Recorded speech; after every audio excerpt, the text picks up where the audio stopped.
hoje nós abordaremos o capítulo 9, 23 a 28, verso inicial da sua Bíblia, aí nessa passagem, Hebreus 9, 23 a 28, onde nós falaremos de Cristo, o nosso sumo sacerdote celestial.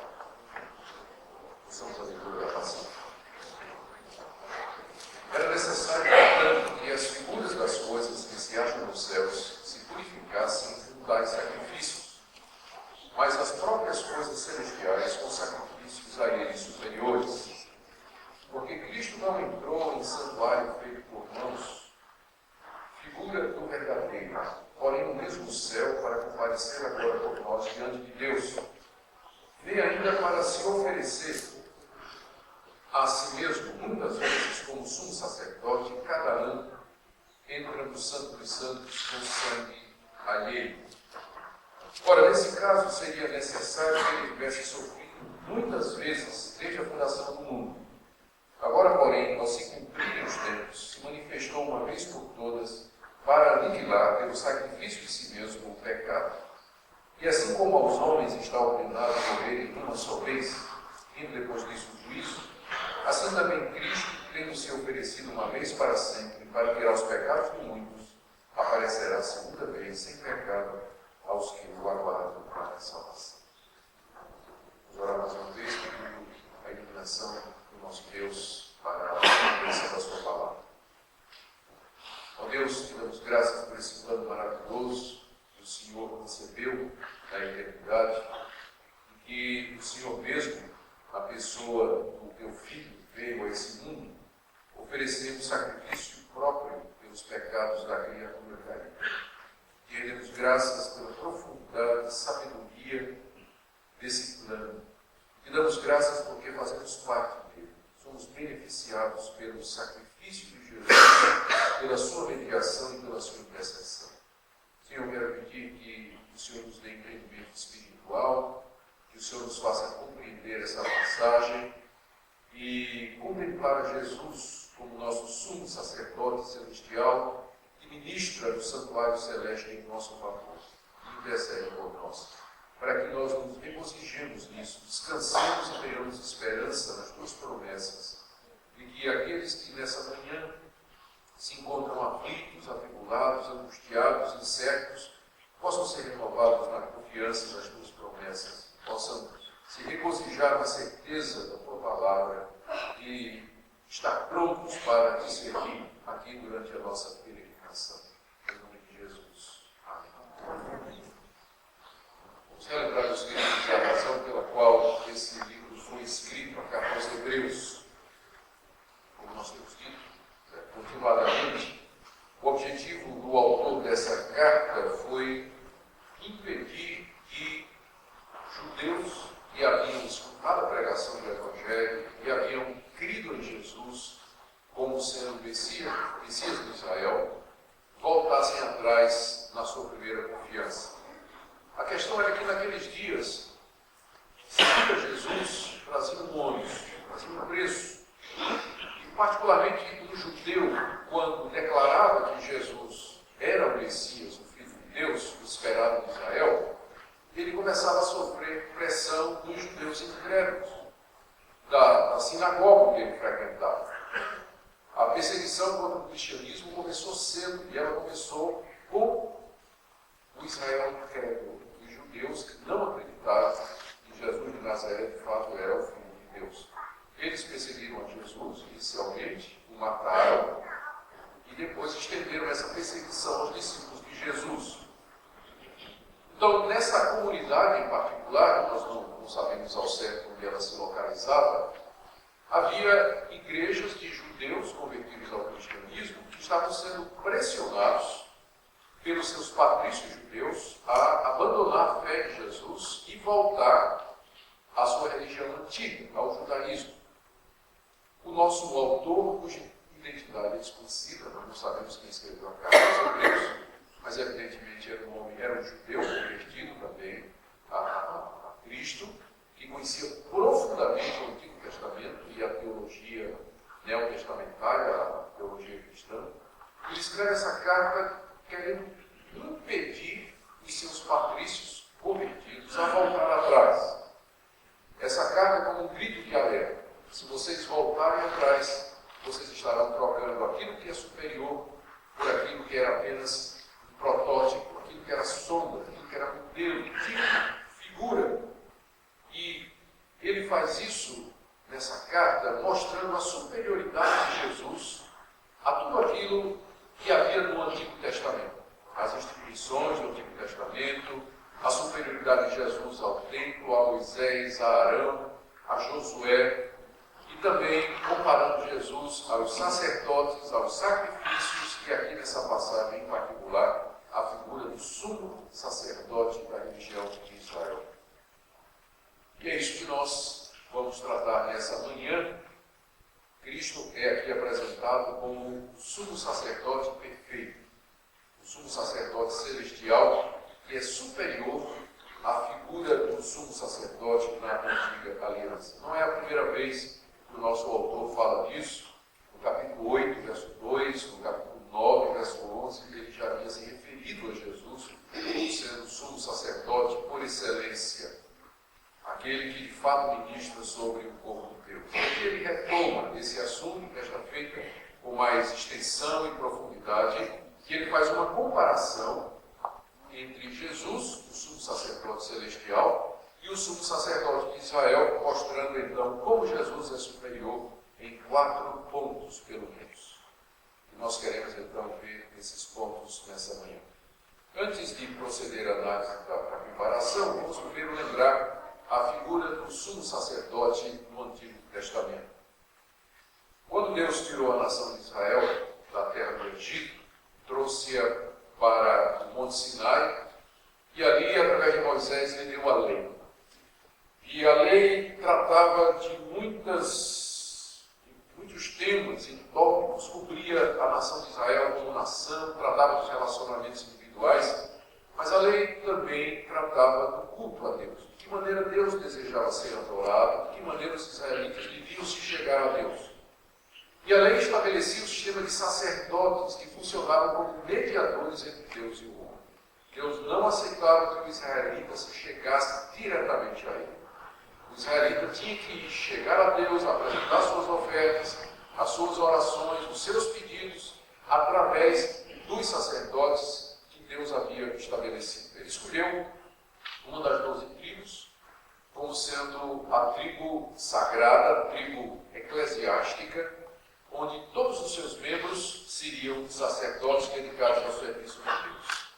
E entre os sacerdotes, ele escolheu da família de Arão aqueles que seriam os sumos sacerdotes. Seriam os sumos sacerdotes, aqueles que haveriam de criar aquele trabalho.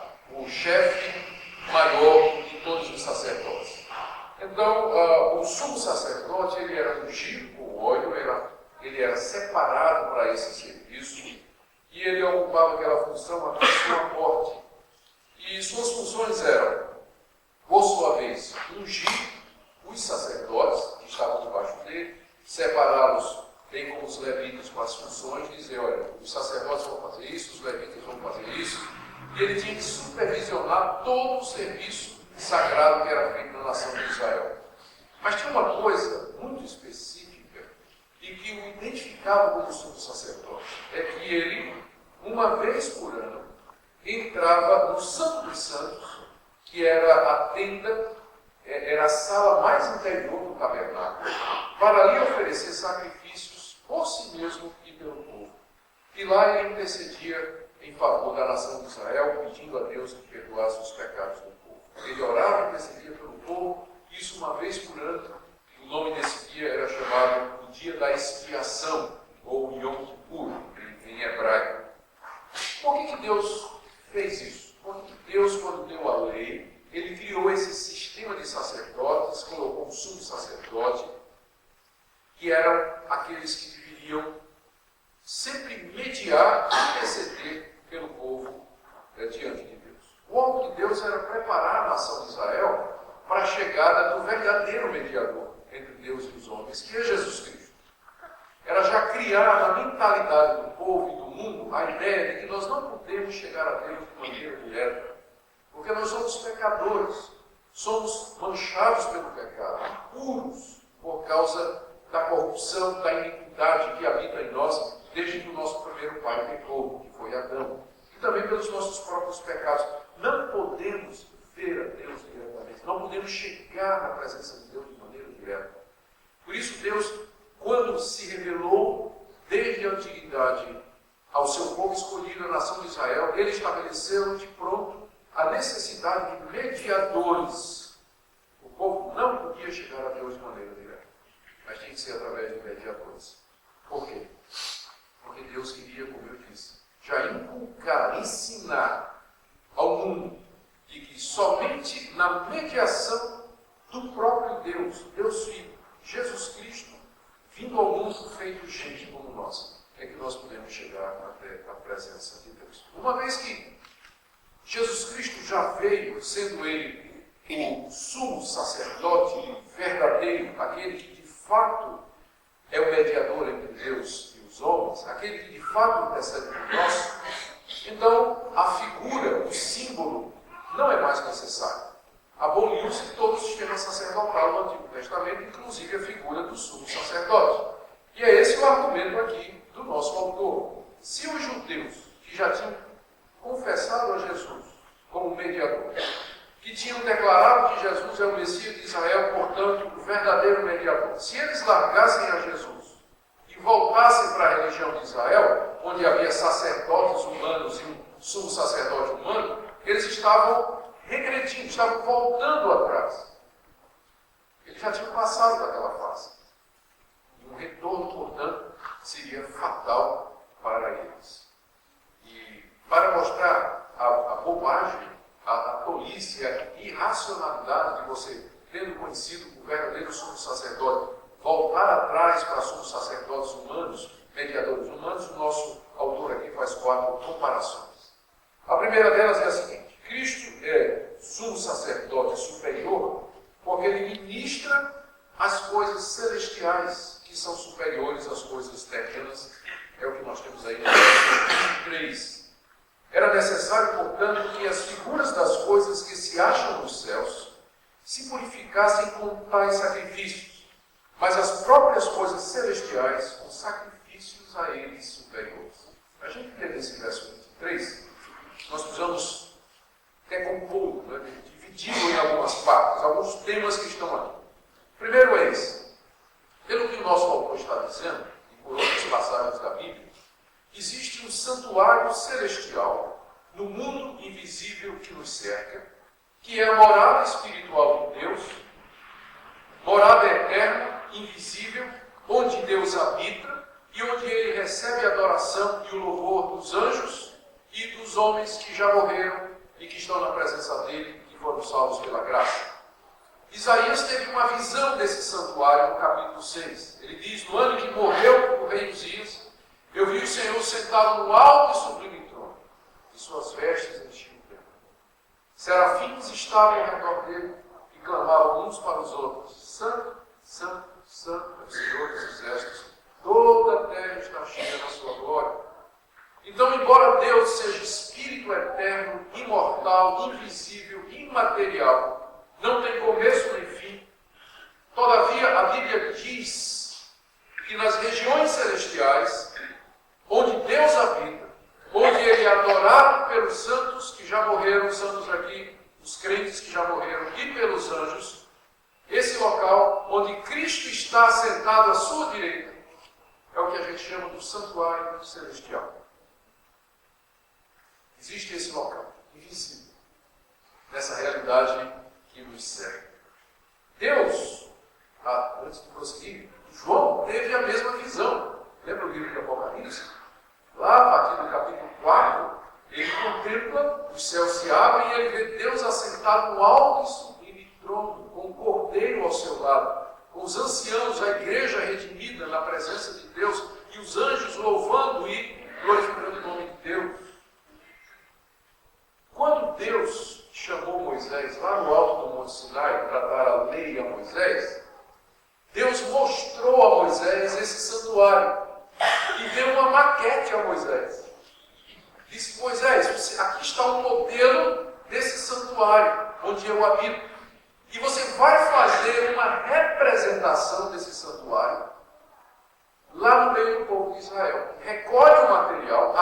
assim, assim, assim. E Deus desenrolou o projeto e deu a maquete pronta para Moisés e disse: faz como você viu aqui, um santuário para que eu habite no meio do povo de Israel. E foi exatamente o que Moisés fez. Quando ele desce no monte, ele traz a réplica, ele traz o desenho e ele junta o material que o povo, inclusive, Deus já tinha dito que o pessoal pegaram, os judeus pegarem materiais apropriados lá na terra do Egito, na hora de ir embora, né? Lembra quando Moisés disse: pede a tua vizinha, pede ao teu vizinho, ouro, prata, tecidos, o que for, para que no futuro nós façamos o santuário de Deus. E Moisés então toma esse material, designa pessoas capacitadas e então constrói um tabernáculo, que era uma cópia do santuário celeste.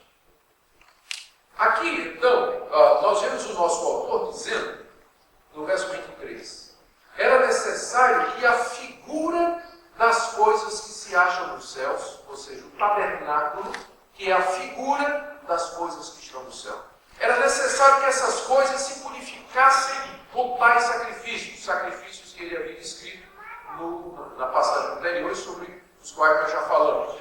Por que o tabernáculo, a cópia, ela tinha que ser purificada através de sacrifícios? Porque ela havia sido feita por mãos de pecadores, ela havia sido feita para pecadores, e ali os pecadores entravam e saíam o tempo todo. Então, como é que aquilo podia ser a habitação de Deus quando estava contaminada pelo pecado a partir do momento que foi feito? Então, era necessário que o próprio tabernáculo fosse purificado para que Deus pudesse entrar e estar ali. Para que o sumo sacerdote pudesse entrar como representante de Deus. Por isso, os animais eram mortos no altar dia após dia e o seu sangue derramado. E o sangue deles era aplicado sobre a mobília do santuário, sobre o próprio livro da lei, sobre os sacerdotes e sobre o próprio povo. Era muito sangue rolando todo dia ali.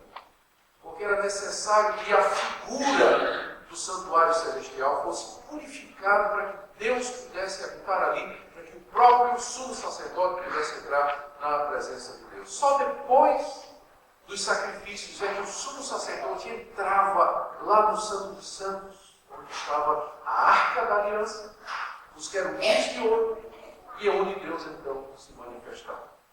O que isso significa? O nosso autor então diz que isso que se faz na terra, na figura, é apenas um reflexo daquilo que acontece nas regiões celestes. E ele faz uma declaração aqui que a gente fica sem entender direito. Ele diz assim: é necessário, eu vou ler o verso 23 todo, tem que ler em contexto. Ele diz: é necessário que as figuras das coisas que se acham nos céus, ou seja, o tabernáculo terrestre, se purificassem com sacrifícios de animais. Agora veja só. Mas é necessário que as próprias coisas celestiais, o santuário celeste, se purificassem com sacrifícios superiores ao sacrifício de animais. O que ele está dizendo é que o santuário celestial, ele precisava também ser purificado, só que sangue de animal não purifica o santuário celeste. Precisava de um sacrifício maior. E quem é que oferece esse sacrifício maior? O Filho de Deus. E a gente pergunta: mas tem pecado no céu? Não é uma questão de ter pecado no céu, é porque o santuário de Deus é onde nós vamos entrar para servir a Deus. É onde nós estaremos na presença de Deus eternamente. Então, antes da nossa entrada, é preciso que ele seja purificado. E foi isso que Cristo fez. Quando ele morreu na cruz, o véu rasgou-se. E agora nós podemos entrar. Sangue de animais não podiam abrir o céu para nós. O santuário celeste. Era preciso sacrifício superior. E é exatamente isso que Cristo veio fazer. E é por isso que ele é um sumo sacerdote superior, porque ele ministra a coisas superiores. O sumo sacerdote humano estava ministrando a purificação da cópia, da maquete. Mas Jesus, como sumo sacerdote celestial, ele ministra a purificação das coisas celestiais, para que nós possamos entrar no santuário. e habitar conosco por todo sempre. Veja que bobagem voltar, não é? Uma vez conhecido Jesus, uma vez entendendo que ele é trocado por sacerdotes humanos que não podem nos fazer entrar nos céus. O segundo ponto de comparação é o seguinte: Cristo é um sumo sacerdote superior porque ele ministra num santuário superior. Está no verso 24. Porque Cristo não entrou em santuário feito por mãos, figura do verdadeiro, porém entrou no mesmo céu para comparecer agora por nós diante de Deus. Já tinha pensado nisso? Jesus nunca entrou no santuário feito por mãos. Jesus nunca entrou lá no templo de Jerusalém, no Santo dos Santos, porque Jesus não era da tribo de Levi, Jesus era da tribo de Judá. Então, durante o tempo em que Jesus esteve no mundo, ele nunca entrou no Santo dos Santos. Não é verdade? Porque daquilo era, num certo sentido, insignificante diante do que ele veio fazer. Ele não entrou em santuário feito por mãos, porque aquele santuário lá em Jerusalém, ele havia sido feito por mãos humanas. Mas Jesus agora, e aqui vem o contraste, ele entra no mesmo céu. O céu se torna o santuário de Deus. E é lá que Jesus entrou. Ele não era levita. Só os levitas podiam entrar no santuário. Mas ele era de uma ordem sacerdotal superior, Melquisedeque, já vimos isso. E, portanto, ele ministra no santuário superior, que é o santuário celestial. E ele entrou lá, veja outro contraste aqui, para comparecer agora por nós diante de Deus. Quando o nosso autor escreveu isso, ele disse agora. Já fazia talvez 15 anos, não mais, talvez uns 30 anos que Jesus tinha morrido. Mas ele estava dizendo que Jesus entrou e agora ele está comparecendo diante de nós por Deus. Aqui ele se refere ao fato de que Jesus está na presença de Deus constantemente intercedendo por nós. E o ponto de contraste é que o sumo sacerdote entrava naquele tabernáculo feito por mãos humanas uma vez por ano, onde ele ficava alguns minutos derramando sangue e orando pelo povo. Depois ele saía. Uma vez por ano, alguns minutos. Mas agora Jesus entra de uma vez por todas e para sempre diante de Deus. Agora nesse exato momento, ele está intercedendo por você e por mim. Não uma vez por ano, alguns minutos, mas sempre, constantemente, cada minuto está orando por nós. É por isso que ele é um sacerdote superior. Porque o sumo sacerdote humano entrava numa tenda feita de material precioso, porém perecível, tanto é que aquele tabernáculo foi destruído, o templo depois foi destruído, foi reconstruído, materiais perecíveis. Ali o sumo sacerdote entrava apenas uma vez por ano, durante alguns minutos, derramava o sangue na arca, intercedia pelo perdão de Israel e saía. Tudo aquilo era figura, aquilo era um reflexo, cópia, uma maquete, um clone do santuário celeste onde Cristo entrou no céu, de uma vez por todas e comparece diante de Deus agora por nós. Por isso que ele é superior. Primeiro, porque ministra sobre coisas superiores, verso 23. Segundo, porque ministra no santuário superior, verso 24. E terceiro, ele é o sumo sacerdote superior, porque ele precisou oferecer-se a Deus somente uma vez, enquanto que o sumo sacerdote tinha que, durante toda a sua vida, oferecer muitos sacrifícios a Deus pelo pecado do povo. É o que ele diz no verso 25 a 27. Ele entrou diante do santuário para comparecer agora por nós diante de Deus, verso 25, nem ainda para se oferecer a si mesmo muitas vezes, como sumo sacerdote, cada ano entra no Santo dos Santos com sangue alheio.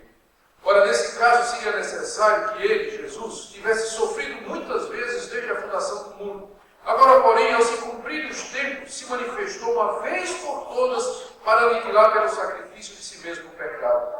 E assim como aos homens está ordenado morrerem uma só vez, vindo depois disso o juízo, assim Cristo também, tendo se oferecido uma única vez para sempre para tirar os pecados de muitos. Então ele faz uma comparação aqui que eu vou explorar no final. Qual é o ponto aqui? Tentando resumir. O sumo sacerdote entrava todo ano no santuário do tabernáculo com sangue de animais pelos pecados do povo. Por que aquilo tinha que ser repetido todo ano? A razão era simples. Porque o sangue de animais não resolvia o problema do pecado. Então todo ano tinha que oferecer de novo. Porque o problema não foi resolvido. É como doença. Né? Doença você está doente, toma um remédio. O sintoma passa, volta. Você tem que tomar de novo. E tem que ficar tomando. Aí fica artrite. Eu tenho artrite desde que era moço. Eu sofro, dói as juntas, dói tudo. Então quando começa a doer, eu tomo um remédio. Remedinho, então voltarei em base. Aí passa. Fica bom. Mas aí, semana seguinte, vem de novo. Toma voltarei de novo. Por que eu tenho que ficar tomando voltarei? Porque não fiquei bom. E por que o sumo sacerdote tinha que todo ano oferecer sacrifícios pelo povo? Porque aquele remédio, aquele sacrifício, de fato, não resolvia o problema do pecado. Ficava voltando. Por isso que tinha que ser oferecido constantemente. Não aniquilava o pecado, não removia a culpa, não purificava a consciência. Por isso que era preciso repetir a cada ano. Em contraste, Jesus, o Cordeiro de Deus, o Filho de Deus, ele vem e sofre apenas uma vez. Ele morre apenas uma vez. Oferece um único sacrifício. E não muitos desde o início da história. Porque então teria sido necessário que ele sofresse várias vezes. Mas ele sofreu apenas uma vez, embora sua morte tenha sido planejada desde a eternidade, no momento certo, no tempo determinado por Deus, que aqui o nosso autor chama o cumprimento dos tempos, ao se cumprir os tempos, verso 26. No clímax da história, no centro da história da redenção, no momento apontado por Deus, Cristo vem e oferece um sacrifício só. Só um. E com aquele único sacrifício, ele aniquila de uma vez o pecado, como ele diz aqui, no final do verso 26, para aniquilar pelo sacrifício de si mesmo o pecado. O que significa aniquilar o pecado? Isso o sangue de animais não fazia, os sacrifícios em Israel não faziam. Mas Cristo, como uma única oferta de si mesmo, aniquila o pecado. Significa, primeiro, que ele pagou eficazmente a culpa do pecado. Quitou definitivamente o nosso débito. Nós não temos mais que pagar a nossa dívida diante de Deus. Porque Cristo quitou completamente, aniquilou a culpa da dívida. Da nossa dívida, do nosso pecado. Segundo, porque ele venceu a morte quando ressuscitou ao terceiro dia. Terceiro, ele derrota Satanás e vence o mundo. E concede tudo isso aos que são seus. Seu sacrifício é perfeito, é completo, é eficaz. Por isso que Cristo não precisou ficar reencarnando e morrendo, porque aquela única vez, lá no alto do Monte do Calvário, foi eficaz e suficiente, uma vez por todas. Ele aniquilou o problema do pecado. Culpa, presença será retirada finalmente. O poder do pecado foi quebrado. Ele venceu e triunfou. E aqui o nosso autor faz um paralelo com a realidade humana, verso 27 a 28. Assim como aos homens está ordenado morrer de uma só vez, e depois disso vem o juízo, assim também Cristo ofereceu-se uma única vez. Quando o homem pecou, Deus determinou que ele morresse. O homem morre uma vez. Uma alma, uma morte. E depois disso, o juízo. É isso que Deus estabeleceu para a raça humana. Por isso que nós todos vamos morrer, a não ser que o Senhor Jesus volte antes. Deus determinou a morte como castigo pelo pecado. Então, Cristo, quando ele se torna homem, quando ele vem ao mundo para nos redimir do pecado, ele se torna homem, ele entra debaixo da lei e ele entra debaixo dessa mesma determinação. Por isso que ele só morre uma vez. Aos homens está ordenado morrer uma vez. E Cristo, então, apareceu e se sacrificou uma vez pelo pecado do seu povo. Por isso que não fica morrendo, né? Por isso que ele não vem morrendo desde a fundação do mundo. Porque Deus exige uma morte pela alma. Então Cristo morre uma vez, ele aparece uma vez para resolver o problema do pecado. A diferença é que depois da morte, da nossa morte, segue-se o juízo. No caso do ímpio, o juízo para condenação. Mas no caso de Cristo, segue-se o gozo, a alegria, ele entra na presença do Pai. Onde ele está para todos sempre. Última comparação. Cristo é sumo sacerdote superior, porque ele ressuscitou dos mortos, vive e voltará para buscar os seus. Veja o que diz no final do verso 28. Aliás, vou ler o verso todo. Assim também Cristo, tendo se oferecido uma vez para sempre, para tirar os pecados de muitos, aparecerá segunda vez, sem pecado, aos que o aguardam para a salvação. Quando o sumo sacerdote terminava de oferecer lá dentro do Santo dos Santos aquele sacrifício, e depois de ele ter intercedido diante de Deus pelo povo, pedindo perdão do povo, ele saía do santuário. E lá fora estava o povo aguardando e orando enquanto ele ministrava. Da mesma forma, aquilo era uma figura. Da mesma forma, depois que Cristo, tendo se oferecido em sacrifício a Deus, depois da morte, ele chega na presença de Deus, se oferece a Deus lá dentro, se apresenta a Deus lá dentro do santuário celeste. Ele vai sair, ele vai aparecer uma segunda vez para o seu povo. Só que não mais para tratar da questão do pecado, porque isso ele já fez de uma vez por todas. Agora o texto nos diz que ele aparecerá uma segunda vez. A figura aqui é de Jesus saindo do santuário celeste, abrindo as cortinas do céu, vindo em glória, e o seu povo esperando. Ele aparece uma segunda vez sem pecado, ou seja, ele não vem mais para tratar da questão do pecado, porque já resolveu na sua primeira aparição. Na segunda aparição, quando ele sai do santuário, ele vem para ser recebido pelos que o aguardam para a salvação final do verso 28. Nós estamos agora aqui aguardando a segunda manifestação do nosso sumo sacerdote, quando ele sair do santuário celestial, porque ele vem se encontrar conosco vitorioso e vem nos levar finalmente para com ele entrarmos no santuário de Deus, onde viveremos para sempre e a salvação será completa. Gente, o que a gente pode aprender desse texto tão bonito, profundo? Aqui dá uma série de mensagens, não é? Gente, isso tem tão muito tempo para falar de coisas tão profundas. Deixa eu tentar aqui alinhavar alguns pontos doutrinários que eu creio que são importantes e depois eu fazer algumas aplicações. Eu creio que o primeiro ponto aqui que nós tiramos do texto é a suficiência e a eficácia do sacrifício do nosso Senhor Jesus. Está terminado. Foi isso que ele disse na cruz. Está consumado. Está feito. De uma vez por todas. A redenção do povo de Deus já foi realizada. O sacrifício de Cristo é perfeito, único, completo e suficiente. Daí seguem-se alguns erros que as pessoas que não compreendem isso cometem. Primeiro, a tentativa, o primeiro erro é aquela tentativa de nós mesmos oferecermos a Deus algum tipo de sacrifício para obter a salvação. Eu não estou dizendo que as pessoas hoje sacrificam animais, bodes, gato, cachorro, derrama sangue para agradar a Deus, embora em algumas religiões primitivas ainda se faça isso. Mas as pessoas tentam chegar a Deus com um sacrifício pessoal. Fazer boas obras, fazer caridade, dar para os pobres, ajudar os necessitados, fazer o bem. Elas, de alguma maneira, acham que se elas conseguirem fazer o bem suficientemente, elas vão conseguir agradar a Deus. Esse é o primeiro erro. Você ainda não compreendeu. Você pode fazer todo o bem que há no mundo, mas as suas mãos estão manchadas pelo pecado.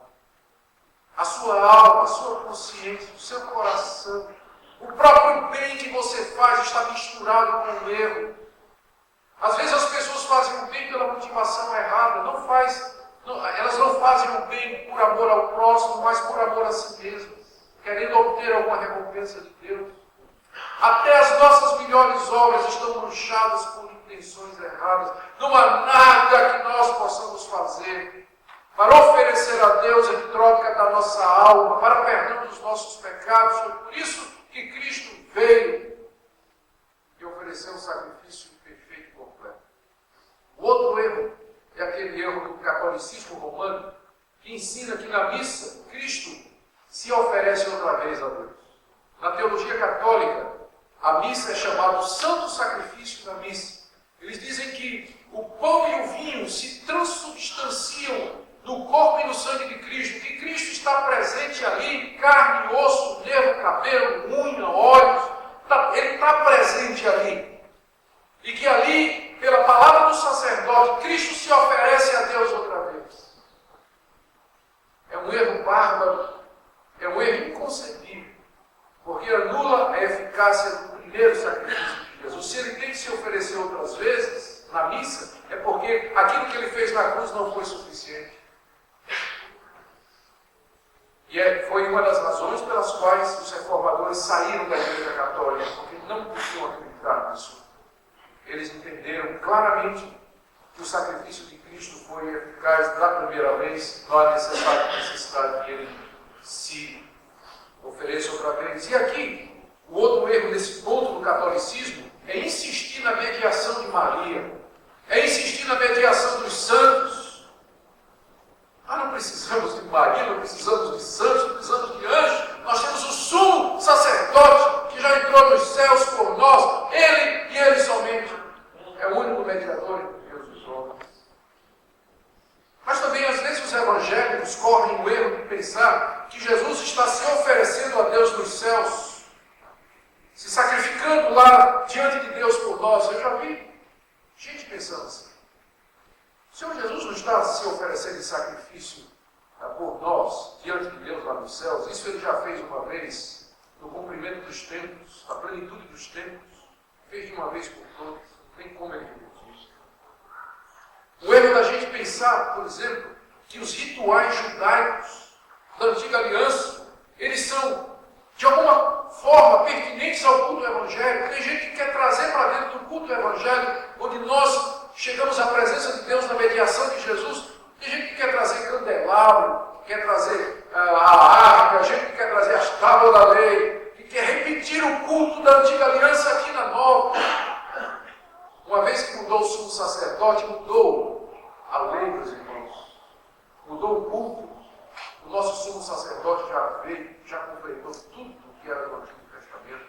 Nós adoramos a Deus em espírito e em verdade na mediação da igreja. Não precisamos mais desses símbolos, desses rituais, de todos aqueles móveis, daquelas figuras. Veja também o erro das religiões que têm mediadores humanos ou que não têm mediador nenhum, como por exemplo o islamismo ou o budismo, que acham que as pessoas podem se chegar a Deus de maneira direta. Não. Nesse ponto, o cristianismo é único. É a única religião cujo Deus vem ao mundo e é humilhado e ultrajado pelas suas criaturas. E ele faz isso para redimi-las. Não tem religião comparada ao cristianismo, onde fala do favor, da misericórdia e do poder desse Deus. Eu quero terminar aqui com algumas aplicações. Talvez nessa manhã haja alguém que esteja aqui aflito e carregado com seus pecados e culpas. Se você crê no Senhor Jesus, eu tenho boas notícias para você. Todos os seus pecados foram pagos de uma vez por todas. Creia nisso.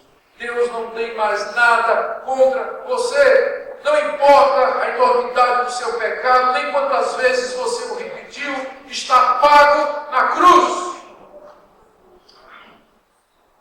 E você tem um mediador que agora está intercedendo por você diante de Deus, orando por você, suplicando.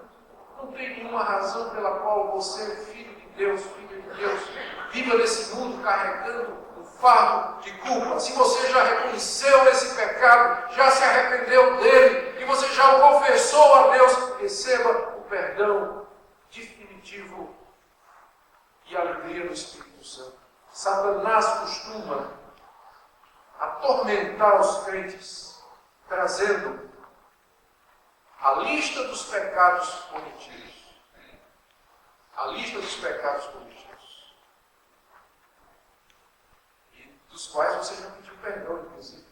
Já costuma atormentar os crentes com isso aí. Não.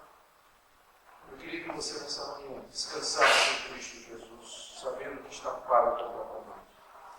Talvez haja aqui nessa manhã alguém indiferente ou que ainda não compreendeu o que é que a morte de Cristo de fato representa e o quanto você precisa disso para viver nesse mundo e enfrentar a morte. Não pense que depois da morte haverá uma outra chance. Aos homens está ordenado morrer uma só vez e depois disso vem o juízo. Não tem reencarnação, como o Espiritismo diz. Não tem outra oportunidade, vida no outro planeta.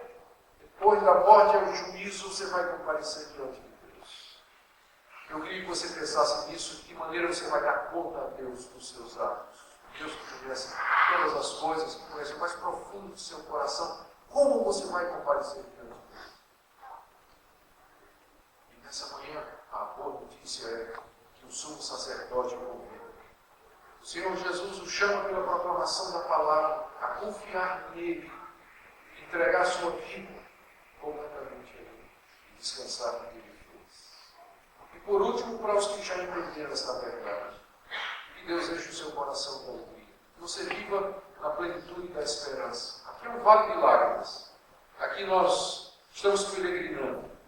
Passamos por muitas angústias, problemas, dificuldades. E somente o conforto que vem da comunhão com Jesus Cristo é que nos dá a razão para viver alegres nesse mundo. Porque tudo mais passa, tudo mais pode nos faltar. Os amigos podem nos trair, pode nos faltar o sustento, mas temos um sumo sacerdote que pagou o nosso pecado definitivamente e intercede por nós. Que nele você encontre alegria, conforto, esperança e paz. Até aquele grande dia em que juntos estaremos no santuário celeste com Deus para todos sempre. Que Deus abençoe a sua vida, a vida dos seus filhos e a nossa igreja também. Amém.